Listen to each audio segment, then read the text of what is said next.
అందరికీ నమస్కారం. ఒక సినిమా డ్రామాను తలపించేంతటి అత్యద్భుతమైన చారిత్రాత్మకమైన సంఘటన ఈ వీడియోలో మనం తెలుసుకోబోతూ ఉన్నాం. మన ప్రకాశం పంతులు గారి గొప్పతనం గురించి ఈ వీడియోలో మనం తెలుసుకోబోతూ ఉన్నాం. వీడియోస్ ఇలా ఓపెన్ చేసి చేయగానే లైక్ కొట్టి మరీ వీడియో చూసేవాళ్ళు ఉన్నారు. వాళ్ళందరికీ నేను ప్రత్యేకంగా ధన్యవాదాలు తెలియజేస్తూ ఉన్నాను. 17 జూన్ 1911 తమిళనాడులో మణియాచి అనే ఒక రైల్వే స్టేషన్ ఉంది. ఆ జంక్షన్లో ఇద్దరు యువకులు అక్కడ కాపు కాసి ఉన్నారు. రైలు వచ్చి ఆగింది. డైరెక్ట్గా ఒక యువకుడు ఫస్ట్ క్లాస్ కంపార్ట్మెంట్ లోపలికి ఎక్కాడు. లోపల అలా నడుచుకుంటూ వెళ్ళాడు. ఆ యువకునికి కావాల్సిన వ్యక్తి ఎదురుగా కనిపించాడు. ఆ ఎదురుగా కనిపించిన వ్యక్తి ఎవరో కాదు, British ICS officer Robert William D'Escourt Ashe అని చెప్పి కూడా అంటారు. రాబర్ట్ యాషే షార్ట్కట్లో చెప్పాలంటే. బ్రిటిష్ అధికారి ఆ రైల్లో కూర్చొని ఉన్నాడు. సరిగ్గా ఆ బ్రిటిష్ అధికారి దగ్గరికి వెళ్ళి తన జేబులో నుంచి ఆటోమేటిక్ పిస్టల్ దాన్ని బయటికి తీశాడు ఈ యువకుడు.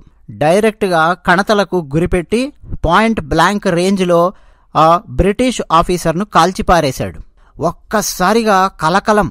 రైల్లో ఉన్నవాళ్ళు, ఫస్ట్ క్లాస్ కంపార్ట్మెంట్లో ఉన్నవాళ్ళు కేకలు పెడుతూ అటు ఇటు దూకి రైల్లో నుంచి బయటికి పరిగెత్తడం మొదలుపెట్టారు. ఈ యువకుడు కూడా బయటికి వచ్చేశాడు. ఇక పోలీసులు వాళ్ళందరూ ఉంటారు కదా, ఈ సంఘటన శబ్దం విని ఆ యువకుని వెంటపడ్డారు. ఆ యువకుడు ఆ రైల్వే ప్లాట్ఫామ్ మీదనే ఉన్న బాత్రూమ్స్ వంక వేగంగా పరిగెత్తి తలుపు వేసేసుకున్నాడు. పోలీసులు వచ్చి ఆ బాత్రూమ్ డోర్ను టపా టపా టపా కొడుతూ ఉన్నారు. లోపల నుంచి ఆ యువకుడు తనను తాను కాల్చుకున్న శబ్దం వినిపించింది. ఆ తర్వాత ఆ బాత్రూమ్ తలుపు తెరిచి చూస్తే ఆ యువకుడు రక్తపు మడుగులో పడి ఉన్నాడు. తన నోట్లోకి అదే పిస్టల్ని పెట్టుకొని తన మెదడు మొత్తం చిట్లిపోయేలాగా, అంటే తనను తాను కాల్చుకున్నాడు. ఒకసారిగా ఆ రైల్వే ప్లాట్ఫాము, ఆ రైల్వే స్టేషన్లో ఉన్న ప్రయాణికులు అందరూ కకావికలమైపోయిన పరిస్థితి. వెంటనే అందరికీ అక్కడ అర్థమైపోయింది, బ్రిటిష్ కలెక్టర్ను కాల్చిపారేశారు ట్రైన్లో. ఎవరో యువకుడు, మరో యువకుడు కూడా వచ్చాడు. ఆ యువకుడు తప్పించుకున్నాడు. ఇదే అన్నమాట సంఘటన. వెంటనే ఇంకా పోలీసు ఉన్నతాధికారులు వచ్చారు. ఆ యువకుని జేబుల్లో వెతికారు. ఒక ఉత్తరం బయటపడింది. ఆ ఉత్తరం తెరిచి చూసే వరకు పోలీస్ అధికారులకు దిమ్మ తిరిగిపోయింది. అన్నట్టు ఆ ఉత్తరం సంగతి, ఈ సంఘటన సంగతి మనం మాట్లాడుకోవడం కంటే ముందు ఇంకొక చిన్న విన్నపం అండి మీకు. సైటెక్ విజ్ అని మేము ఒక ఛానల్ పెట్టాం. సైన్స్ అండ్ టెక్నాలజీకి చెందినటువంటి ఛానల్. ఇంగ్లీష్లో వీడియోస్ వస్తాయి. ఆ ఛానల్ లింక్ ఈ వీడియో కింద డిస్క్రిప్షన్లోనూ, పిన్ చేసి పెట్టిన మొట్టమొదటి కామెంట్లోనూ ఇస్తున్నాం. తప్పకుండా ఆ సైటెక్ విజ్ ఛానల్కి కూడా మీరు సబ్స్క్రైబ్ అవ్వండి. మీ ఇంట్లో ఉన్న వాళ్ళని కూడా సబ్స్క్రైబ్ అవ్వమని చెప్పండి. ఆర్టిఫిషియల్ ఇంటెలిజెన్స్ గురించి, లేటెస్ట్ టెక్నాలజీస్ గురించి ఆ ఛానల్లో చర్చిస్తూ ఉన్నాము, లోతుగా చర్చిస్తూ ఉన్నాము. దయచేసి ఆ ఛానల్ కూడా సబ్స్క్రైబ్ అవ్వండి, సైటెక్ విజ్ అనే ఛానల్. ఇక ఆ ఉత్తరాన్ని పోలీసులు బయటకు తీసి చదవడం మొదలుపెట్టారు. ఆ ఉత్తరంలో ఏం రాసిందంటే, భారతదేశాన్ని ఈ బ్రిటిష్కు చెందిన మ్లేచ్చులు స్వాధీనం చేసుకున్నారు. భారతీయ సనాతన ధర్మాన్ని తొక్కేస్తూ నాశనం చేస్తూ ఉన్నారు. ప్రతి భారతీయుడు ఇంగ్లీష్ వాళ్లను ఈ దేశం నుంచి పారద్రోలి స్వరాజ్యం పొందడానికి, సనాతన ధర్మాన్ని తిరిగి పునరుద్ధరించడానికి ప్రయత్నం చేస్తున్నారు. భారతీయులు మన ధర్మాలన్నింటినీ తొక్కేస్తున్నారు బ్రిటిష్ వారు. పవిత్రమైన ఈ భూమిలో వీళ్ళు గోమాంస భక్షణ చేస్తూ, గోమాంస భక్షకుడైన మ్లేచ్చుడు జార్జ్ 5కు పట్టాభిషేక ఏర్పాట్లు చేస్తున్నారు.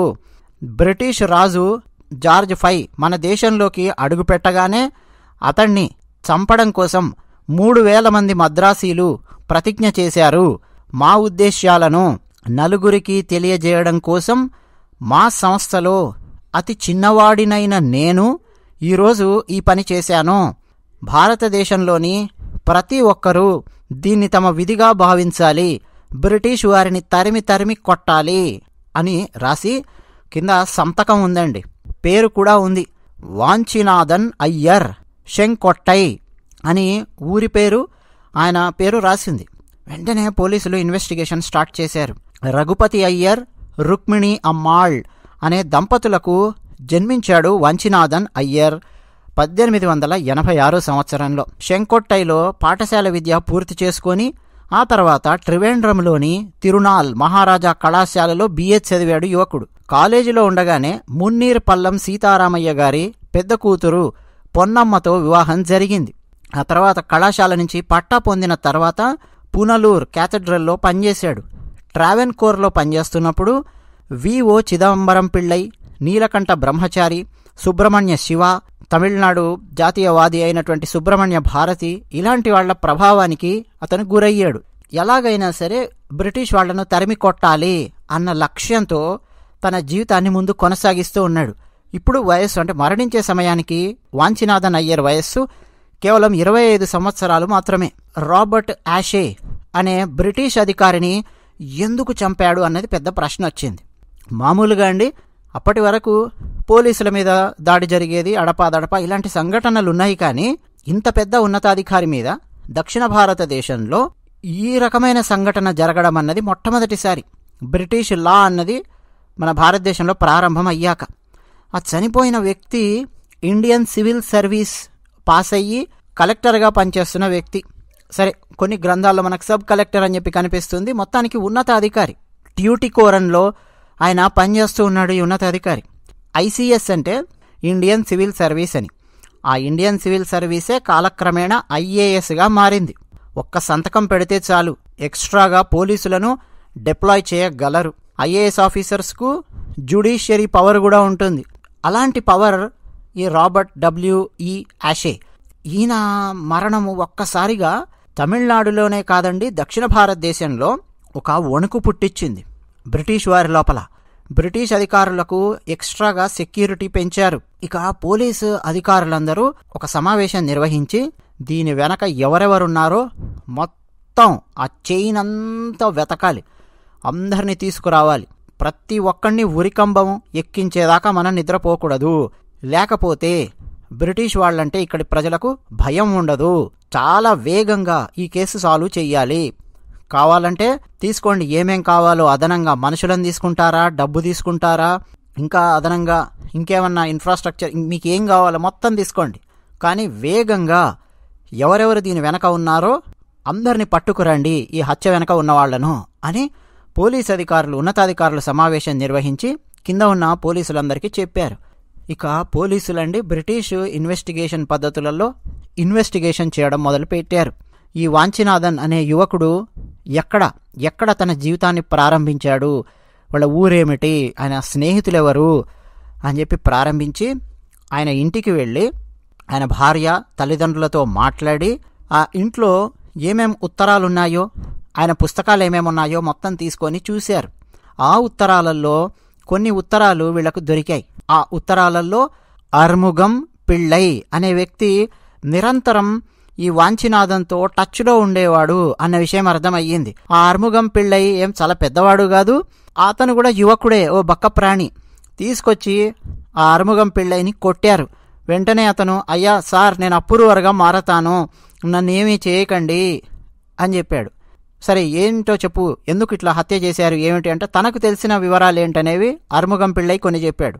సోమసుందరం అనే వ్యక్తిని ట్రేస్ చేసి అతన్ని పట్టుకొచ్చారు పోలీసులు. అతడు కూడా అప్రూవర్గా మారాడు. పోలీసులకు అసలు మైండ్ బ్లాక్ అయిపోయింది.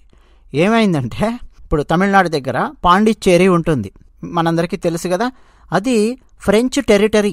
బ్రిటిష్ వారి చేతుల్లో లేదది, ఫ్రెంచ్ వారి చేతుల్లో ఉన్నది. సో బ్రిటిష్ వారికి వ్యతిరేకంగా పనిచేయాలి అనుకునే భారత స్వాతంత్రోద్యమకారులందరూ కూడా పాండిచ్చేరికి వెళ్ళి అక్కడ పొలిటికల్ అసైలం తీసుకొని, అంటే వాళ్ళు పాండిచ్చేరిలో ఉన్నంత వరకు బ్రిటిష్ అధికారులు ఎవరు కూడా అడుగుపెట్టి వాళ్ళని అరెస్ట్ చేయలేరు. అక్కడి నుంచి స్వాతంత్రోద్యమం కోసం పనిచేయడం మొదలుపెట్టారు. ఉదాహరణకు అరబిందో ఘోష్, VVS అయ్యర్, ఇంకా చాలామంది పెద్ద పెద్ద వాళ్ళు అక్కడ ఉన్నారు. మహాకవి సుబ్రహ్మణ్య భారతి. అక్కడి నుంచి గెరిల్లా యుద్ధాన్ని డిజైన్ చేయడము, బ్రిటిష్ వారితో ఎలా పోరాడాలి అని రకరకాల పుస్తకాలు ప్రచురించడము, ఇంగ్లీషులోను తమిళంలోను. ఆ పుస్తకాలన్నింటినీ సీక్రెట్గా పాండిచ్చేరి నుంచి బ్రిటిష్ వారు ఉన్నటువంటి తమిళనాడు మద్రాస్ ప్రెసిడెన్సీ ప్రాంతానికి తీసుకొచ్చి ఆ పుస్తకాలను సర్క్యులేట్ చేయడానికి ప్రయత్నం చేయడము, ఇట్లా చాలా చాలా జరుగుతూ ఉండేవి. బ్రిటిష్ వాళ్ళు కొన్ని పబ్లికేషన్స్ని అప్పటికే బ్యాన్ చేశారు, తమకు వ్యతిరేకంగా పుస్తకాలు పబ్లిష్ చేస్తున్నాయి అని. ఇంకా పాండిచ్చేరి అలాంటి ప్రాంతం. ఈ బ్రిటిష్ అధికారిని చంపాలి అన్నది పాండిచ్చేరిలో ప్లాన్ చేశారు.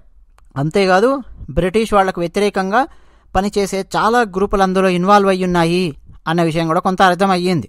14 మంది పేర్లు బయటికి వచ్చాయి.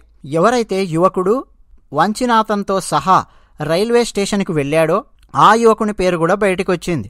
ఆ యువకుని పేరు శంకర కృష్ణ అయ్యర్.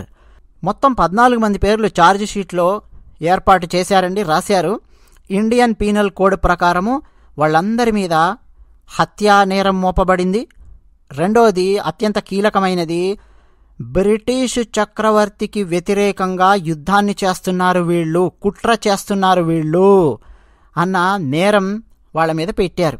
ఈ కుట్ర నేరము అని అంటే అండి చాలా చాలా భయంకరమైన నేరం కింద పరిగణిస్తుంది బ్రిటిష్ సామ్రాజ్యం. అంటే ఖచ్చితంగా వాళ్లకు ఉరిశిక్ష వేసి తీరతారు. కొంతమందినేమో అతి భయానకంగా అండమాన్ జైలుకు తరలించి అక్కడ వాళ్ళ జీవితం మగ్గిపోయేలా చేసింది బ్రిటిష్ ప్రభుత్వం. వీర సావర్కర్ ఆయన అండమాన్లో ఎన్ని సమస్యలు ఎదుర్కొన్నారో ఆయన మీద కూడా ఇలాంటివే అండి, కుట్ర ఇవన్నీ కూడా పెట్టారు. ఎవరా 14 మంది ఛార్జ్ షీట్లు అంటే, ఒకరు నీలకంఠ అలియాస్ బ్రహ్మచారి, ఒక బ్రాహ్మణ యువకుడు, 21 సంవత్సరాల వయస్సు ఉంటుంది, జర్నలిస్టుగా పనిచేస్తూ ఉన్నాడు. భారత స్వాతంత్రోద్యమం పట్ల ఆకర్షితుడైన వ్యక్తి, చూడ్డానికి అసలు చాలా అందంగా ఉంటాడు, అత్యద్భుతమైన నైపుణ్యం ఉంటుంది మాట్లాడడంలో కానీ ఇతరులను కన్విన్స్ చేయడంలో కానీ. సో రాబర్ట్ యాషే హత్య కేసులో లీడర్ ఇతనే, ఆ కుట్ర డిజైన్ చేసింది అన్నది పోలీసులు ఛార్జ్ షీట్లో మొట్టమొదటి పేరు నీలకంఠ పేరు పెట్టారు. రెండో పేరు శంకర కృష్ణ అయ్యర్, ఒక యువకుడైన రైతు. ఇతను వాంచినాథన్తో కలిసి ఆ రాబర్ట్ యాషేని చంపడం కోసం రైల్వే స్టేషన్కి వచ్చి అక్కడ ఉన్నాడు. ఇతని దగ్గర కూడా తుపాకీ ఉంది. ఒకవేళ వాంచినాథన్ చంపలేకపోతే శంకరకృష్ణ అయ్యర్ ఆ ట్రైన్ లోపలికెక్కి ఆ రాబర్ట్ యాషేని కాల్చి పారేయాలి. ఇదన్నమాట ప్లానింగ్, డిజైనింగ్. మూడో పేరు మడత్తు కడై చిదంబరం పెళ్ళై అని రాశారు ఛార్జ్ షీట్లో, కూరగాయలు అమ్ముకునే అబ్బాయి. నాలుగో పేరు ముత్తుకుమారస్వామి పెళ్ళై, కుండలు చేసి అమ్ముకునేవాడు. ఇతడు మాత్రం 40లలో ఉన్నాడు అతని వయస్సు. ఐదో పేరు సుబ్బయ్య పిళ్ళై, ఇతను ఒక లాయర్ దగ్గర క్లర్క్గా పనిచేస్తున్నాడు. ఆరో వ్యక్తి జగన్నాథ అయ్యంగార్, ఒక వంటవాడిగా పనిచేస్తూ ఉన్నాడు. ఏడో వ్యక్తి పేరు హరిహర అయ్యర్, ఒక చిన్న షాప్, కిరాణా షాప్ లాంటిది నడుపుకుంటూ ఉన్నాడు. ఎనిమిదో పేరు బాపు పిళ్ళై, ఒక రైతు. తొమ్మిదో పేరు వి దేశికాచారి, చిన్న వ్యాపారం చేసుకుంటున్నాడు. 10వ పేరు వెంబు అయ్యర్, ఇతను వంట చేసుకుంటూ బతుకుతూ ఉన్నాడు. 11వ పేరు సవాడి అరుణాచలం పిళ్ళై, రైతు. 12వ పేరు అళగప్ప పిళ్ళై, ఇతను టీనేజ్లో ఉన్నాడు, రైతు. 13వ పేరు వందే మాతరం సుబ్రహ్మణ్య అయ్యర్, ఒక స్కూల్ మాస్టర్ ఇతను. 14వ పేరు పిచ్చుమణి అయ్యర్, ఇతను కూడా వంటవాడిగా పనిచేస్తూ ఉన్నాడు. ఈ 14 మందిలో అత్యంత కీలకమైనటువంటి పేర్లు 2 టాప్ 1లో ఉన్నవి. నీలకంఠ పేరు, శంకరకృష్ణ అయ్యర్ పేరు. ఇక పత్రికలలో వ్యాసాలు, అయిపోయిందిరా వీళ్ల పని అని. ఫస్ట్ క్లాస్ కంపార్ట్మెంట్లో ఎక్కడెక్కుతాడు, ఏం చేస్తాడు, ఎలా చంపాలి, తుపాకీ ఎవరు తీసుకొచ్చారు, ఇవన్నీ కూడా పోలీసులు కనిపెట్టి మొత్తం డాక్యుమెంట్స్, ఫోటోలు అన్నీ కలెక్ట్ చేసి కోర్టులో సబ్మిట్ చేయడం మొదలుపెట్టారు. వీళ్ళందరినీ లోపల వేయించడానికి బ్రిటిష్ వారి తరపున బ్రిటిష్ వారి public prosecutor, Madras high court CF Napier, ఆయన పనిచేస్తూ ఉన్నారు. ఈ సిఎఫ్ నేపియర్కు అసిస్టెంట్స్గా లాయర్స్ టి రిచ్మండ్ అనే లాయరు, ఏ సుందర శాస్త్రిగళ్ అనే లాయర్ పనిచేస్తూ ఉన్నారు. మామూలుగా ఇలాంటి హత్య కేసులను జిల్లా కోర్టులలో విచారిస్తారు, సెషన్స్ కోర్టు జడ్జి విచారిస్తారు, తిరునల్వేలిలో విచారించాలి. కానీ ఈ హత్యకు ఉన్న రాజకీయపరమైన ప్రాముఖ్యత వల్ల, మరణించిన అధికారి బ్రిటిష్ ఐసిఎస్ ఆఫీసర్ అయ్యుండడం వల్ల ఈ కేసును జిల్లా జడ్జి అంటే సెషన్స్ జడ్జి విచారించకుండా డైరెక్ట్గా మద్రాసు హైకోర్టుకు ఈ కేసును తరలించారు. అది కూడా ఒక్క జడ్జి కాదు, ఫుల్ బెంచ్ ఆఫ్ 3 జడ్జెస్ విచారించాలి ఈ కేసును అని చెప్పి బ్రిటిష్ ప్రభుత్వం నిర్ణయం తీసుకుంది.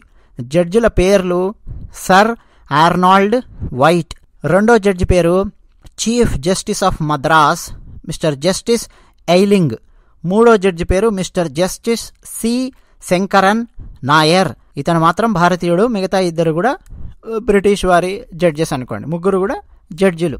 మరి పట్టుకొచ్చారు కదా 14 మంది, వాళ్ళ తరపున ఎవరు వాదిస్తారు?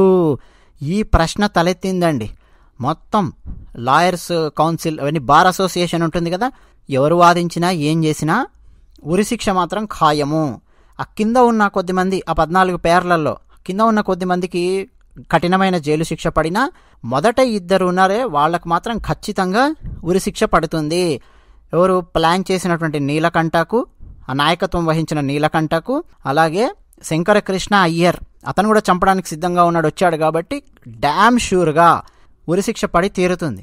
ఇది చర్చ జరుగుతోంది. ఇంకా అలాంటి టైంలో అండి నీలకంఠను డిఫెండ్ చేయడం కోసము బ్రిటిష్ వారి బ్యారిస్టర్ జేసి యాడమ్ ఆయన ముందుకొచ్చాడు.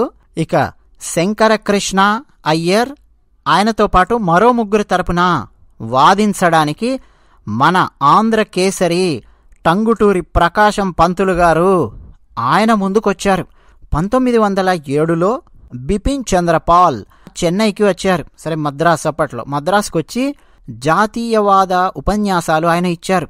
బిపిన్ చంద్రపాల్ యొక్క ప్రభావము ప్రకాశం గారి మీద చాలా పడింది. అప్పటికే ప్రకాశం గారు బ్యారిస్టర్ పూర్తి చేసి వచ్చారు లండన్లో. ఫస్ట్ టైం అండి పొలిటికల్ ఇంపార్టెన్స్ ఉన్నటువంటి ఇలాంటి కేసు ప్రకాశం పంతులు గారు వాదించడం. చాలామంది వచ్చి చెప్పారు, ప్రకాశం నాకు అర్థమవుతూనే ఉంది, జాతీయవాద లక్షణాలు ఇవన్నీ నీలో ఉన్నాయి, స్వాతంత్రోద్యమాన్ని కాంక్షించే లక్షణాలున్నాయి, కానీ ఈ కేసులో నువ్వు ఓడిపోతావు, ఖచ్చితంగా ఆ శంకరకృష్ణ అనేవాడికి ఉరిశిక్ష వేసి తీరతారు, ఉరిశిక్ష ఏమైనా తప్పించుకున్నా అండమాన్ జైలుకు వాడిని పంపిస్తారు, అయిపోయింది వాడి పని, నువ్వెందుకు వాడి తరపున వాదిస్తావు అని ప్రకాశం పంతులు గారికి చాలామంది లాయర్లు అక్కడ కొంతమంది చెప్పారు. ప్రకాశం గారేమో లేదండి, నా ప్రయత్నం నేను చేస్తాను, ఆ శంకరకృష్ణను రక్షించడానికి ఒక లాయర్గా నా ప్రయత్నం నేను చేస్తాను. మరి నేను ఒక లాయర్ని అయినప్పుడు మన నైపుణ్యం ఏమిటో మనం ఉపయోగించడానికి ప్రయత్నం చేయాలి కదా, స్వాతంత్రం కోసం పనిచేస్తున్న ఇలాంటి వాళ్ల కోసము అని ప్రకాశం గారు మాట్లాడారు. సరే నీ కర్మ అన్నారు కొంతమంది లాయర్సు, అతని శ్రేయోభిలాషులు. ఎంత భయంకరమైన కేసో అందరికీ అర్థం కావాలి అంటే ఒకసారి చిన్న ఉదాహరణ చెప్తాను. ఆ తర్వాతి రోజులలో భగత్ సింగ్, రాజ్గురు, సుఖ్దేవ్ ఈ 3 బ్రిటిష్ ప్రభుత్వం ఉరితీసింది, చంద్రశేఖర్ ఆజాద్ గారిని కాల్చి చంపింది తెలుసు మనకు. ఈ 4 ఒక హత్య కేసులో ఉన్నారు. సైమన్ కమిషన్ అనేది వస్తుంటే భారతదేశానికి సైమన్ గో బ్యాక్ అని ధర్నా చేశారండి శాంతియుతంగా లాలా లజపతి రాయ్ గారు. మన భారత స్వాతంత్రోద్యమకారులు చాలా గొప్పవారు. పోలీసులు లాఠీచార్జ్ చేస్తే ఆ లాఠీ దెబ్బలకు తట్టుకోలేక లాలా లజపతి రాయ్ గారు మరణించారు. ఆ మరణానికి పగ తీర్చుకోవడం కోసం, సమాధానం చెప్పడం కోసం భగత్ సింగ్, సుఖ్దేవ్, రాజ్గురు, చంద్రశేఖర్ ఆజాద్ వీళ్ళందరూ ప్లాన్ చేసి జేమ్స్ స్కాట్ అనే బ్రిటిష్ ఉన్నతాధికారిని కాల్చి చంపారు. అందుకని భగత్ సింగ్, సుఖ్దేవ్, రాజ్గురు 3కి కూడా ఉరిశిక్ష విధించారు. నిజానికి భగత్ సింగ్ గారు పట్టుబడింది వేరే కేసులో. భగత్ సింగ్ అలాగే బటుకేశ్వర్ దత్ అనే మరో స్వాతంత్రోద్యమకారుడు, వీళ్ళిద్దరూ కూడా బాంబ్స్ తయారు చేసి సెంట్రల్ లెజిస్లేటివ్ అసెంబ్లీ ఢిల్లీలో ఎవరూ లేని చోట అంటే బాంబులు విసిరి స్లోగన్స్ చేస్తూ వాళ్లకు వాళ్లుగా అరెస్ట్ అయ్యారు. అరెస్ట్ అయిందేమో ఆ కేసు. తర్వాత తవ్వితే భగత్ సింగ్ మీద హత్య కేసు కూడా ఉంది అనేది బయటకు వచ్చింది.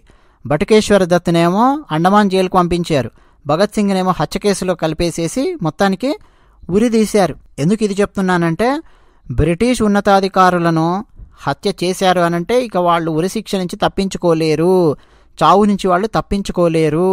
ఇలా మనకు చాలా ఉదాహరణలున్నాయి. అంత తీవ్రమైనటువంటి కేసు ఇది. ఇక ప్రకాశం పంతులు గారండి కోర్టుకొచ్చారు. Robert Ashe murder case trial Madras హైకోర్టులో 93 రోజుల పాటు నడిచింది. సెప్టెంబర్ 1911 నుంచి జనవరి 1912 మధ్యలో నడిచింది.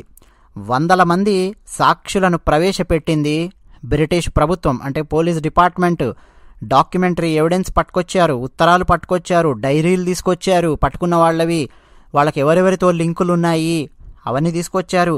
వాళ్ళ దగ్గర దొరికిన రకరకాల పుస్తకాలు, బ్రిటిష్ వారికి వ్యతిరేకంగా దొరికిన రకరకాల పబ్లికేషన్స్కు చెందిన బ్యాన్ చేయబడిన పుస్తకాలు తీసుకొచ్చారు. రికార్డ్స్, ఎవిడెన్సెస్, రిపోర్ట్స్ ఇవన్నీ కూడా ఫైల్ చేసి ఆ 3 జడ్జిల ముందు పెట్టడం మొదలుపెట్టారు. ఆ 3 జడ్జిలు కూడా చాలా కూలంకషంగా, చాలా కీలకంగా ఒక్కొక్క డాక్యుమెంట్ పరిశీలిస్తున్నారు. ఎందుకంటే బ్రిటిష్ ఐసీఎస్ ఆఫీసర్ మరణించేసరికి ప్రతి ఒక్కరికి ఈ కేసు ఏమవుతుంది అన్నటువంటి ఆసక్తి ఉంది.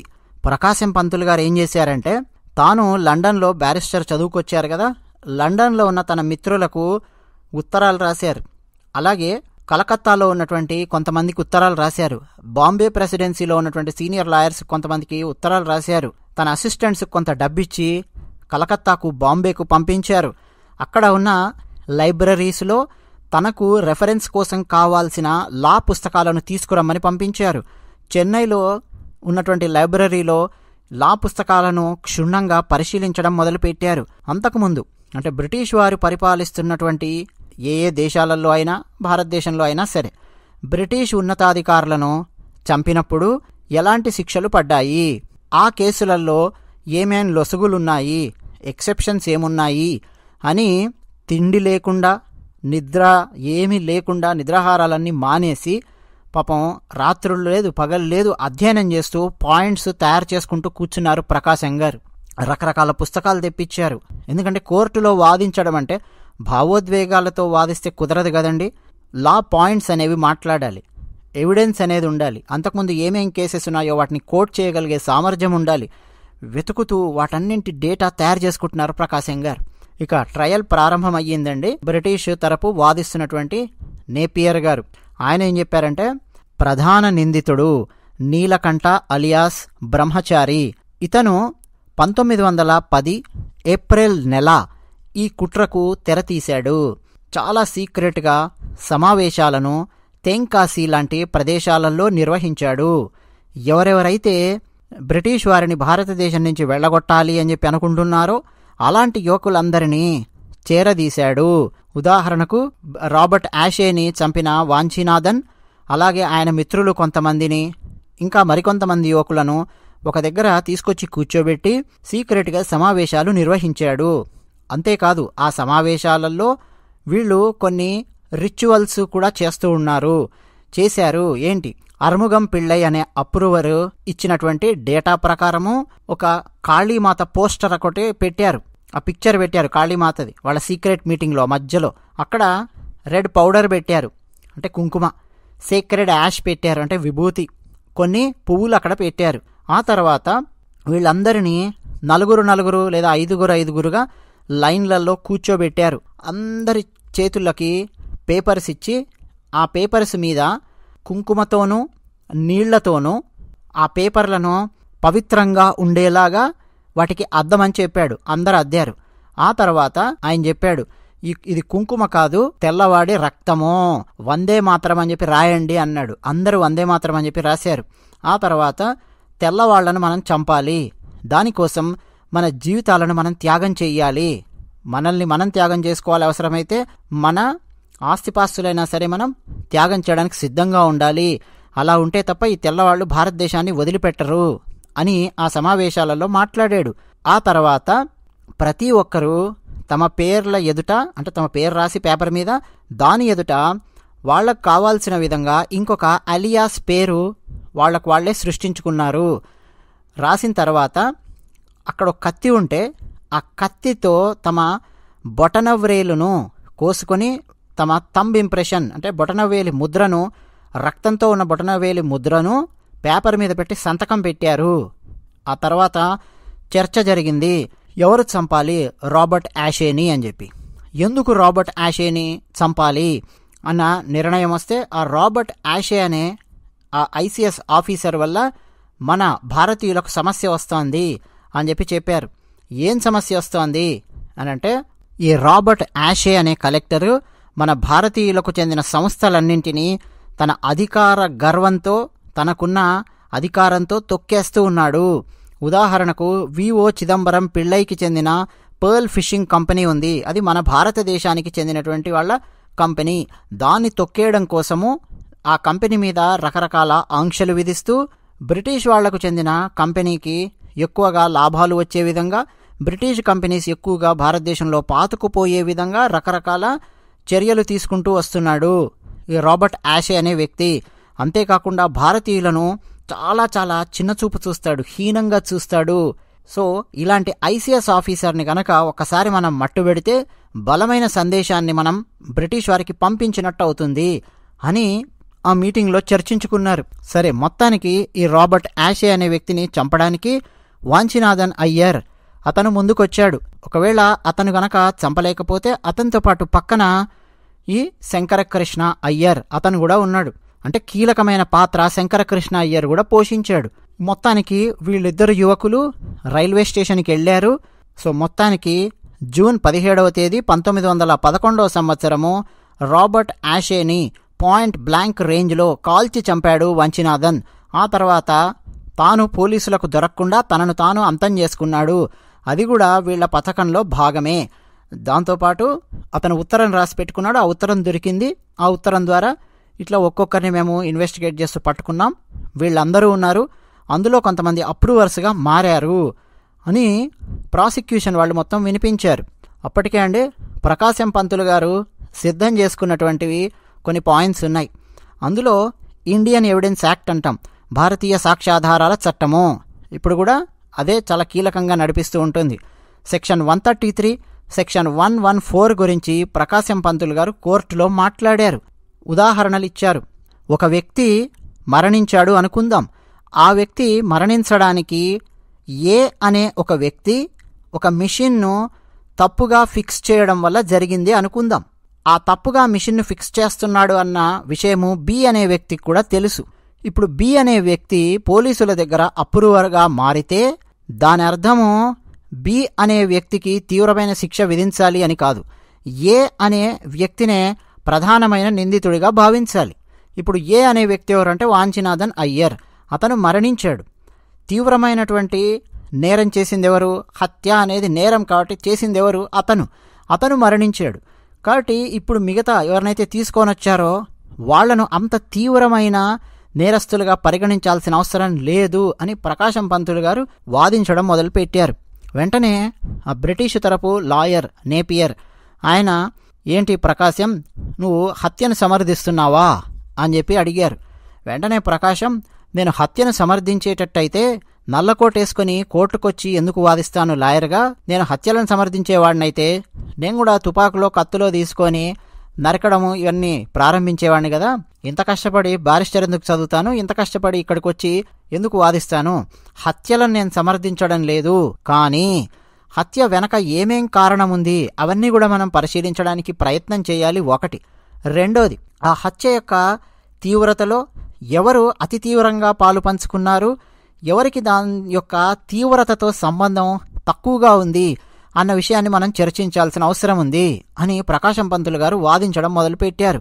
ఇక సాక్షుల క్రాస్ ఎగ్జామినేషన్లో ప్రకాశం గారు దడ పుట్టించారు. కొంతమంది సాక్షులను బోన్లోకి పిలిచి నించోబెట్టి వాళ్లను పదే పదే ప్రశ్నలు వేస్తూ, రకరకాలుగా గుచ్చిగుచ్చి ప్రశ్నలు వేస్తూ చాలా తెలివిగా పోలీసుల బలవంతంతో, పోలీసుల ఒత్తిడితో కొంతమంది సాక్షులు అక్కడ సాక్ష్యం చెప్పడానికి వచ్చారు అని ప్రకాశం గారు ఆ కోర్టులో నిరూపించి దాని మీద చాలా వెటకారంగా, సెటైరికల్గా పోలీసుల వంక చూస్తూ, బాగా ప్రిపేర్ చేయండి సార్, బాగా ప్రిపేర్ చేసి తీసుకురండి, ఒత్తిడి అంటే చేశారు, బెదిరించారు, అంతా బానే ఉంది, అర్థం అవుతోంది, కానీ కనీసం ప్రిపేర్ చేసేటప్పుడు బాగా రిహార్సల్స్ ఇవన్నీ చేయించి తీసుకురావాలి, చూడండి ఎంత సులభంగా అబద్ధం చెప్తున్నారో మీ సాక్షులు అని జడ్జి గారికి అర్థమయ్యే విధంగా ప్రకాశం పంతులు గారు అక్కడ క్రాస్ ఎగ్జామినేషన్లో అదరగొట్టారు.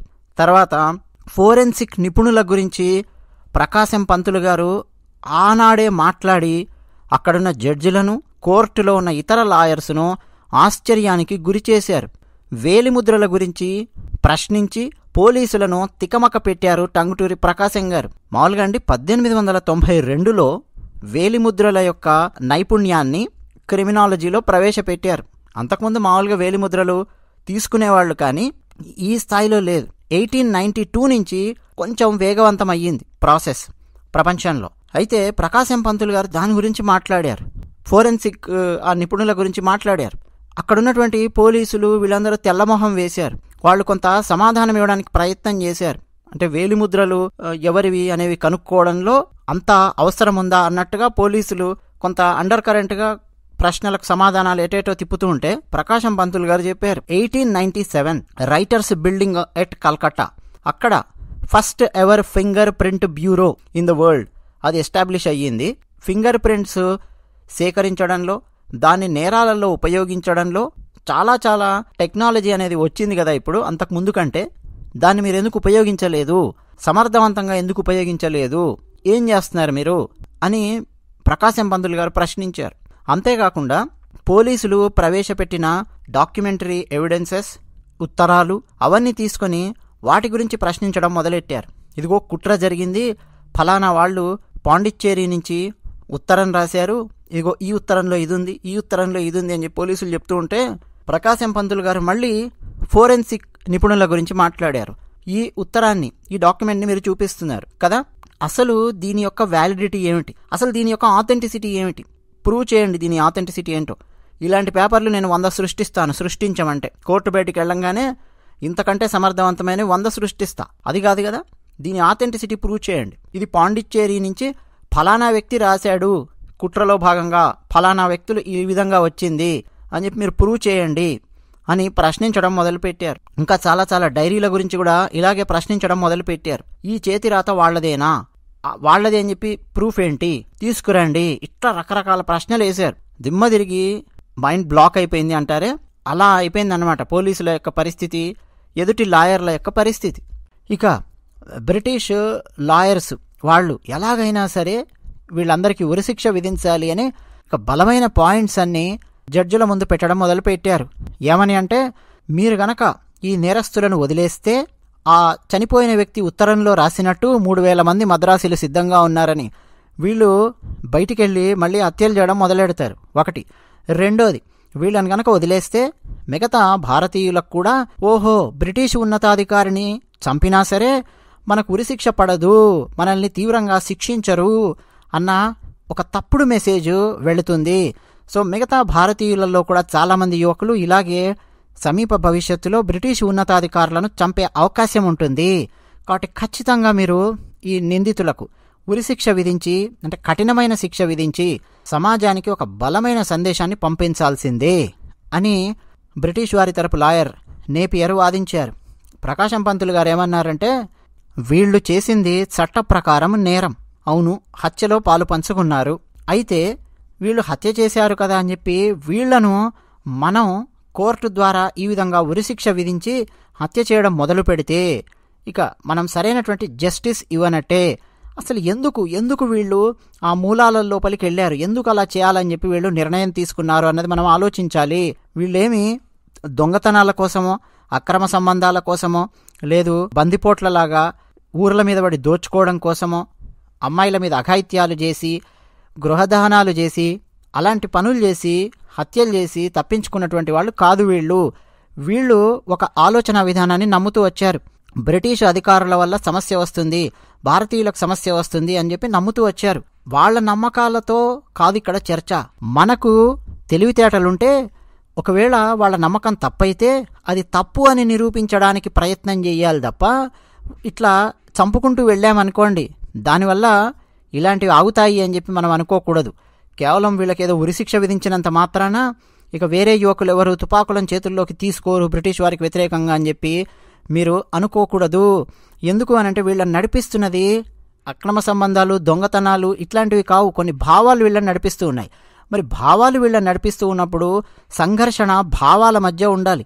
వీళ్ళ ఆలోచన విధానంలో తప్పు ఉంటే అది తప్పు అని చెప్పి మనం నిరూపించడానికి ప్రయత్నం చేయాలి తప్ప ప్రభుత్వం తరపు నుంచి, లేదు సమాజం తరపు నుంచి, లేదు విద్యావంతుల తరపు నుంచి అలాంటివేమీ చేయకుండా వీళ్ళని చంపేశామనుకోండి, దానివల్ల లాభం లేదు.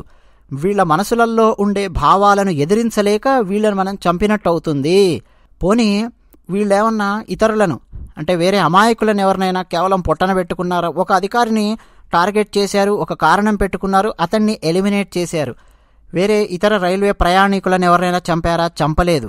తనను పట్టుకోవడానికి కొంతమంది ప్రయాణికులు పోలీసులు వస్తారని ఆ వ్యక్తికి తెలుసు, వాంచినాథన్కు. అతను కూడా పోలీసుల మీద కాల్పులు జరిపేసేసి టక పారిపోవచ్చు అక్కడి నుంచి. అతను పారిపోలేదు. అతను తనను తాను అంతం చేసుకొని ఆయన చెప్పాలనుకున్న సమాచారాన్ని ఆయన ఇచ్చాడు. అలాగే వచ్చినటువంటి మరో యువకుడు శంకరకృష్ణ అయ్యర్, అతని దగ్గర కూడా పిస్టల్ ఉంది, అంటే ఆటోమేటిక్ రివాల్వర్ ఉంది అని మీ పోలీసులే చెప్తున్నారు.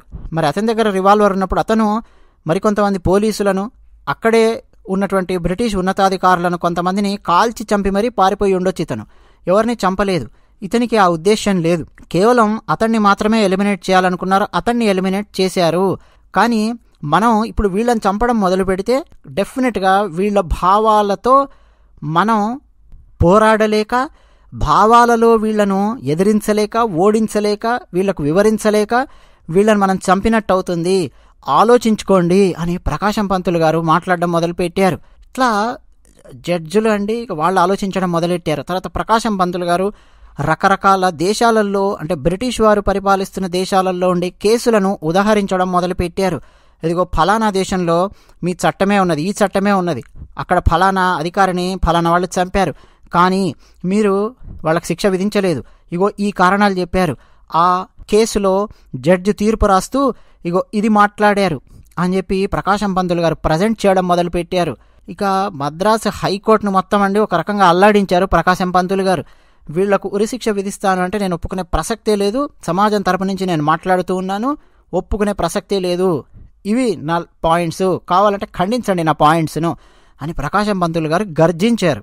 ఇలా అండి 93 రోజుల పాటు ట్రయల్ అనేది నడిచింది. బ్రిటిష్ లాయర్స్ ఏం తీసుకొచ్చినా సరే దాన్ని ఖండించడము, ఆలోచింపజేసే విధంగా ప్రకాశం పంతులు గారు మాట్లాడడము, కొన్ని కేసులను ఉదాహరించడం, ఇలా చేస్తూ వచ్చారు.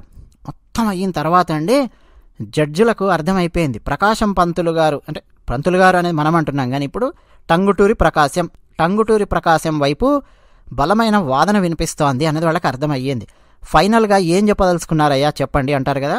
అప్పుడు బ్రిటిష్ లాయర్ ఏమో ఫైనల్గా, సార్ ఎట్ ఎనీ కాస్ట్ మీరు వీళ్లకు ఉరిశిక్ష విధించాల్సిందే ఖచ్చితంగా, ఎందుకంటే హత్య కేసు, దాంతోపాటు బ్రిటిష్ ప్రభుత్వాన్ని నేల కూల్చాలి అన్న ఉద్దేశంతో కుట్ర చేశారు వీళ్ళు, ఆ భావాలు ఉన్నాయి కాబట్టి ఖచ్చితంగా ఉరిశిక్ష విధించాలి, లేకపోతే వేరే వాళ్ళు ఇలా ఇంకా చాలామంది తయారవుతారు, ఆలోచించుకోండి అని చెప్పి బ్రిటిష్ లాయరు ఫైనల్గా ఆయన చెప్పాడు. ప్రకాశం పంతులు గారేమో వీళ్లను అస్సలు శిక్షించకూడదు అని చెప్పి నేను అనడం లేదు, వీరు చేసింది చట్ట ప్రకారం నేరం కాబట్టి శిక్ష విధించండి, కానీ కఠినమైన శిక్షలు విధించాల్సిన అవసరం లేదు. ఇలాంటి వాళ్లకు వాళ్ళు ఆలోచించుకునే అవకాశం కలిగించే విధంగా వాళ్ళు అని నేనేమన్నా తప్పు చేశానా లేదు సరైన దారిలో నడుస్తున్నానా అని వాళ్ళు ఆలోచించుకునే విధంగా శిక్ష ఉండాలి తప్ప వాళ్లను పొట్టనబెట్టుకునే విధంగా శిక్ష ఉండకూడదు. ఈ కేసు లోపల కఠినమైన శిక్షకు వీళ్ళు అర్హులు కాదు అని చెప్పి ప్రకాశం పంతులు గారు తన చిట్ట చివరి వాదన వినిపించారు. ఆ 3 జడ్జిలు ఉన్నటువంటి ధర్మాసనము తీర్పు వెలువరించిందండి.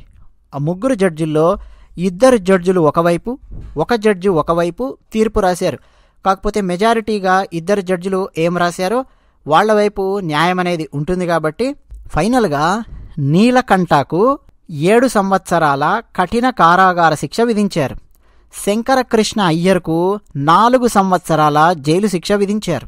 ఆ మిగతా వాళ్ళు ఉన్నారే 12 మంది, ఇంకా మిగతా వాళ్ళందరికీ జైలు శిక్ష 2 ఏళ్ళు, సంవత్సరము, 3 ఏళ్ళు అట్లా సామాన్యమైన జైలు శిక్ష వాళ్లకు విధించారు. మొత్తం అండి అసలు మద్రాసు హైకోర్టులో ప్రకాశం పంతులు గారి వాదోపవాదాలు, ఆ పటిమ, ఆయన ఉదాహరించిన కేసులు, ఎక్కడెక్కడి దేశాలలో ఈ భారతదేశం మొత్తము వాటన్నింటి గురించి మద్రాస్ బార్ కౌన్సిల్లో చాలా పెద్ద చర్చ జరిగింది, రాజకీయాలలో ప్రకంపన సృష్టించింది. బ్రిటిష్ ఉన్నతాధికారిని పట్టపగలు కాల్చిపారేస్తే అందులో ఎవరెవరైతే ఉన్నారో వాళ్లకు తక్కువ శిక్ష పడే విధంగా టంగుటూరి ప్రకాశం అనే లాయరు వాదించాడు. భారతదేశానికి చెందిన స్వాతంత్రోద్యమకారులు మరణించకుండా ఉండే విధంగా కాపాడాడు అని మొత్తం పత్రికలండి ప్రకాశం పంతులు గారిని ఆకాశానికి ఎత్తేసాయి.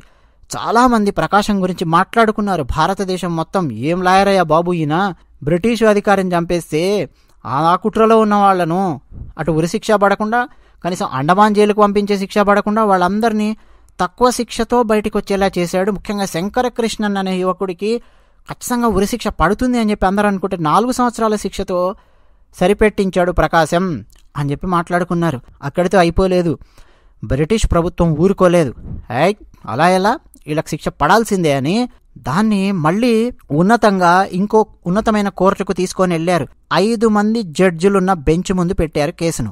Sir Ralph Benson, John Wallace, Miller, Abdul Rahim, PR Sundara Ayyar, ఈ 5 మంది సీనియర్ జడ్జిలు ఉన్నటువంటి బెంచ్కు ఈ కేసు అప్పీలుకు వెళ్ళింది. మళ్ళీ స్టార్ట్ అయ్యిందండి కేసు. మళ్ళీ నేపియర్ ఆయన రంగంలోకి దిగారు. అడ్వకేట్ జనరల్గా ఉన్నారు. ఇంకా టి రిచ్మండ్, ఇతర లాయర్స్ అందరూ బ్రిటిష్ వారి తరపున ఉన్నారు. ఇటువైపు మన వాళ్ళందరినీ రక్షించడానికి టంగుటూరి ప్రకాశం గారు, ఆయన టీం మళ్ళీ వీళ్ళందరూ రంగంలోకి దిగారు. ఇక మళ్ళీ సింహ గర్జన ప్రకాశం పంతులు గారు, మళ్ళీ వాదోపవాదాలు. ఈసారి కొత్త కొత్త పాయింట్స్ పట్టుకొచ్చారు ఈ బ్రిటిష్ లాయర్స్. ప్రకాశం పంతులు గారు వాటన్నింటినీ ఖండించే విధంగా ఆయన పాయింట్స్ పుట్ ఫార్వర్డ్ చేశారు.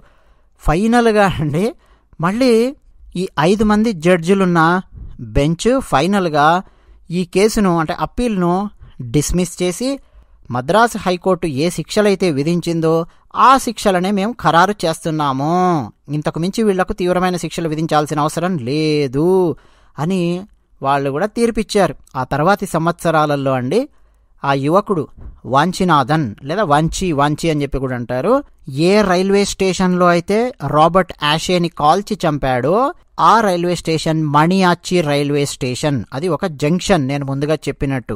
దానికి వాంచినాథన్ పేరు పెట్టారు.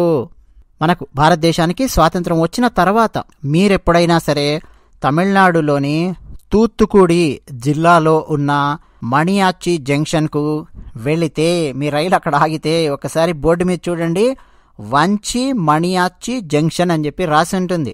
ఆ స్టేషన్ నుంచి దక్షిణం వైపు వెళ్లే సర్వీసెస్ అన్ని తిరునల్వేలి వైపు వెళతాయి. తూర్పు వైపు వెళ్లే రైల్వే సర్వీసెస్ తూత్తుకుడి వైపు తీసుకొని వెళతాయి.